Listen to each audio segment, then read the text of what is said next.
Fala, meu povo, bom dia. Cuidador Jonathan, cuidador Vitor, Instituto Aquiles e Bolinha e apoiadores. Pessoal, a gente ia levar a cadela atropelada, que foi resgatada a pedido do Sargento Godoy, agora para a clínica no Recanto Veredas, através do abrigo Flora e Fauna.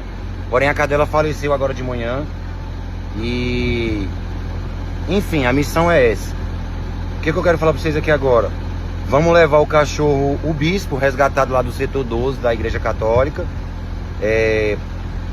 os cuidados do Flora e Fauna, e estamos saindo agora para a UBS do setor 10. Recebemos um pedido de ajuda de um cachorrinho que aparentemente ele foi queimado, né? Água quente, alguma coisa do tipo. Então nós estamos indo também, eles vão dar o socorro para ele.